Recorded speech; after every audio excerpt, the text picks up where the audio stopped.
నమస్తే. Real estate boom. Telangana ప్రభుత్వం వచ్చాక రియల్ ఎస్టేట్ బూమ్ తగ్గిపోయింది, పడిపోయింది అని రకరకాల వార్తలు వినిపిస్తున్న నేపథ్యంలో ఇవాళ మరలా కోకాపేటలో ఎకరం 136 కోట్ల రూపాయలు.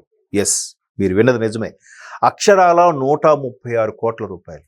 ఎకరం 136 కోట్లు ఏంటండి? మీకేమైనా అనిపించిందా? ఇదే బీఆర్ఎస్ ప్రభుత్వ హయాంలో ఎకరం 100 కోట్లు అయినప్పుడే నోటు మీద వేలేసుకున్నారు.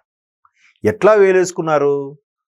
దాన్ని సుమారుగా కొన్ని 4 బ్లాకులుగా డివైడ్ చేసి ఒక్కొక్క బ్లాక్కి సుమారుగా 50 ఫ్లాట్లు ఎన్నో పెట్టి ఫ్లోర్కో ఫ్లాట్గా పెట్టి ఒక్కొక్క ఫ్లాటు 23 కోట్లు విత్ రిజిస్ట్రేషన్తో కలిపి 26-27 కోట్ల వరకు వెళ్తుంది.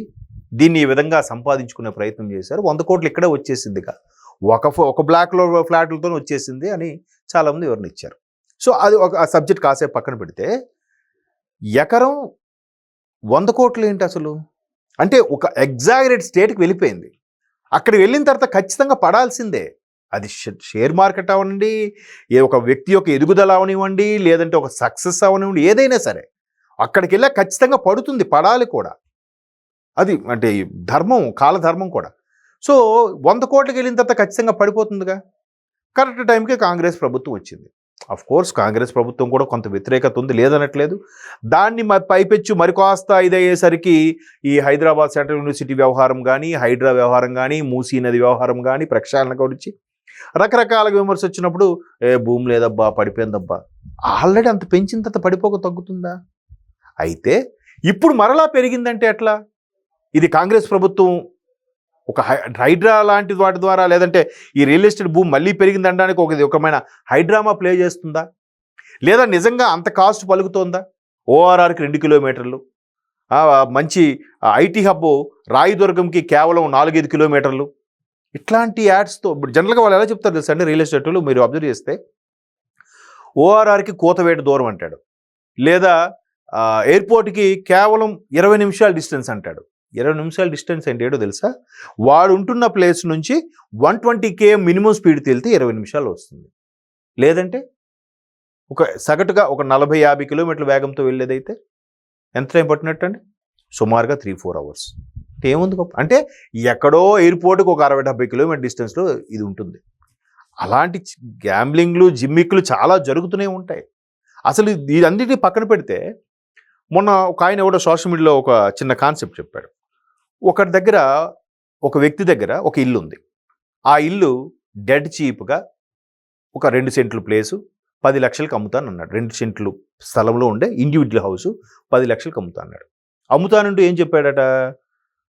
ఒక లక్కీ డ్రా వేస్తాను, ఎవరైనా ఆశావాహులు కొనుక్కోవచ్చు. అరే 10 లక్షలకు డెడ్ చీప్గా వస్తుంది కదా అని చెప్పి, పోనీ 10 లక్షలు వద్దు, 5 లక్షలే అనుకోండి అని చెప్పి చాలామంది 5 లక్షలు పోతే 5 లక్షలు వస్తే మంచి ఇల్లు కదా అని చెప్పి కొంతమంది ఆశావాహులు వేస్తారు. ఇది మొన్న లిక్కర్కి సంబంధించిన టెండర్లు వేసినట్టుగా. అలా వేసినప్పుడు ఒక 50 మంది వేసారు అనుకోండి, లేదా ఒక 100 మంది వేసారు అనుకోండి, 5 కోట్లు రాలే 10 లక్షల ఇల్లుకి. అందులో ఒకటి లక్కీ డ్రా తీసి మీ పేరు వచ్చింది చూడండి అని చెప్పి వాడికి ఇచ్చి ఒక గిఫ్ట్ ఇచ్చి పెద్ద హంగామా చేస్తాడు. సో ఇది ఒక లాటరీ కాన్సెప్ట్. అలాగే ఇక్కడ కూడా ఎంత 100 కోట్లు ఇవి పెంచేసే కాన్సెప్ట్ కూడా రకరకాల జిమ్మిక్కులతో, అంటే ఇది ఒక ఎగ్జాంపుల్ ఎందుకు చెప్పానంటే, ఇట్లాంటివి ఇక్కడ కూడా జరుగుతూ ఉంటాయి. వాడు రైతుల దగ్గర ఒక ఎకరం మహా అయితే 20 లక్షలకు 30 లక్షలకు ఉన్న ఎకరాన్ని నానా హంగులు ఆర్భాటాలు చేసి ఎకరం ₹1 కోటి చేస్తున్నాడు. పైగా ఆ ₹1 కోటి కూడా వాడు కొనుక్కొని వాడేం చేస్తాడు? ఎవరికో ₹1 కోటికి అమ్ముతాడు. ఆ ₹1 కోటి కొనుక్కున్నాడు ఏం చేస్తాడు? ఇక్కడ ఇంత కూతవేటు దూరంలో ఎయిర్పోర్ట్కి, ఓఆర్ఆర్కి ఉందని చెప్పి దాంట్లో మళ్ళీ బ్లాకులు వేస్తాడు. బ్లాక్కి ఒక్కొక్క బ్లాక్లో 40 ఫ్లోర్స్ అంటాడు, ఫ్లోర్కి ఒకటే బిల్డింగ్ అంటాడు. ఒక్కొక్క ఫ్లోర్ను మళ్ళీ కనీసం 2 కోట్లకు అమ్ముతాడు. కనీసం మీరు అంటే ఇప్పుడు నిజంగా అవుట్కట్స్లో కూడా 1,20,00,000, 1,30,00,000 తక్కువ ఫ్లాట్ కూడా లేదు. అపార్ట్మెంట్ నేను చెప్పేది, ప్లాట్ కాదు, ఫ్లాట్. సో ఇట్లాగా ఈ రియల్ ఎస్టేట్ ఏదైతే ఉన్నారో ఒక నిజంగా అది మాఫియా అనొచ్చా, లేదంటే దాని మాయలో కొట్టుకుపోతున్నామో తెలియదు, కానీ ఈ విధంగా నడుస్తున్న పరిస్థితుల్లో ఎవరిని తప్పు పట్టాలి చెప్పండి? అసలు ఏంటి? అసలు ప్రతి ఒక్కడు కూడా, ఇప్పుడు సామాన్యుడు కూడా సరే వాడు ఒక పని చేసి కూరగాయలు చెప్పాడు. ఎంతమ్మా అంటే కూరగాయలు 100 రూపాయలు. 100 రూపాయలు చాలా చీప్గా ఉందంట. మరి సామాన్యుడు అరే నీకు వస్తుంది ₹1,00,000, ₹100 నీకు సామాన్యం, నువ్వు కనీసం బేరమాడు, అదేంటి ఇంత రేట్ అని ప్రశ్నించు. వీళ్ళతో టైం వేస్ట్ అబ్బా. ఇట్లా టైం వేస్ట్ అనుకొని అడిగినంత ఇచ్చేసి వాళ్ళకు ఒక స్థాయికి పెంచేసిన తర్వాత సామాన్యుడు కొనుక్కోలేని పరిస్థితి వచ్చి వీడికే మళ్ళీ ఉద్యోగం ఫైర్ అవుట్ అయితే ఒక్కసారిగా సూసైడ్లు, ఏంట్రా జాబ్ పోయింది ఎలా బతకలరా. మరి ఉన్నప్పుడు కన్ను మిన్ను గానక వీకెండ్ వచ్చేసరికి పబ్బలు, ఎక్కడ ఎవడైనా అడిగితే ₹100 ఇచ్చేయడం, 50 నీకు సింపుల్ అది ₹100. కానీ జాబ్ పోతే ఆ ₹100 నీకు చాలా టైట్. అంటే ఇలాగా మన చుట్టూ ఉండే మనుషులు చాలామంది గొప్పలకు పోయి మేము పలానా హైట్స్లో కొన్నాం, పలానా వెంచర్లో కొన్నాం, పలానా గేటెడ్ కమ్యూనిటీలో కొన్నాం, ఈ బడా పోయిన తర్వాత అది పెరుగుతుంటుంది తగ్గదు కదా. ఆ స్థాయికి వెళ్ళిపోయింది.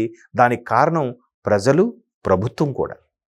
ఒకసారి 100 కోట్లు ఏంటండి, ఇప్పుడు మరలా కాంగ్రెస్కి హయాంలో వచ్చిన తర్వాత ఏం చేస్తున్నారు, 136 కోట్లు అంట. అంటే ఏ మాత్రం కాంగ్రెస్ హయాంలో భూమి తగ్గలేదు, పైపెచ్చు పెట్టుబడులు బాగానే వస్తున్నాయి, ప్రతి జిల్లాకు ఒక కంపెనీని తీసుకొస్తున్నాము, మరోవైపు ఎంఎంటీఎస్ని పెంచుతున్నాము, మెట్రో లైన్ కూడా అటువైపు పెంచుతున్నాము, ఇలాగ రకరకాలుగా ఓదరగొట్టి దాన్ని పెంచే స్థాయి చేస్తుంటే సామాన్యుడి పరిస్థితి ఏంటి.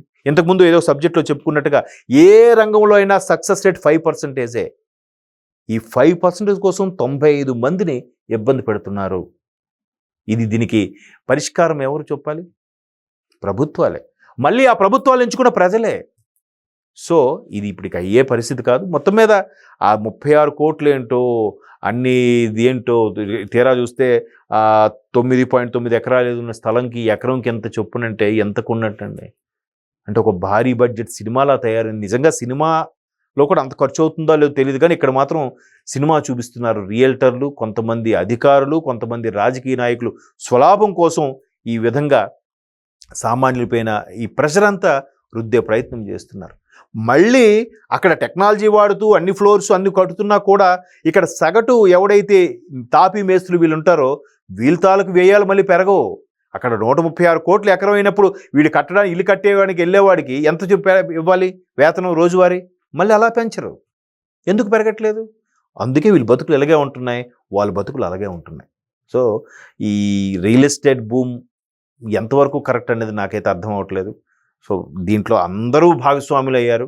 ఎవడు పడితే వాడు, సార్ సూపర్ సార్, చాలా బాగుంటుంది సార్, 24 hours నీరు సార్, పార్కింగ్ సార్, ముందే మీకు అన్ని ఎమ్యూనిటీస్ అన్నీ ఇచ్చేస్తాం సార్, మేము అన్నీ పెట్టుకుంటాం సార్, ముందే ఆ ఎమ్యూనిటీస్ కూడా ముందే అమౌంట్ కలెక్ట్ చేసేయడం ఏంటో, అదో ఫండ్ పెట్టడం ఏంటో, ఆ ఫండ్ మీద మళ్ళీ ఇంకో స్కాము, అక్కడ కమిటీలు, ఆ యూనియన్లు, అక్కడ సెక్రటరీ, మళ్ళీ ఆ ప్రెసిడెంట్, వాళ్ళకి వీళ్ళకి గొడవలు. ఈ స్కాములన్నీ మాట్లాడుకుంటే మాత్రం పిచ్చిలేస్తుంది. దీని అంతటికీ మరలా మారాల్సింది ప్రజలే.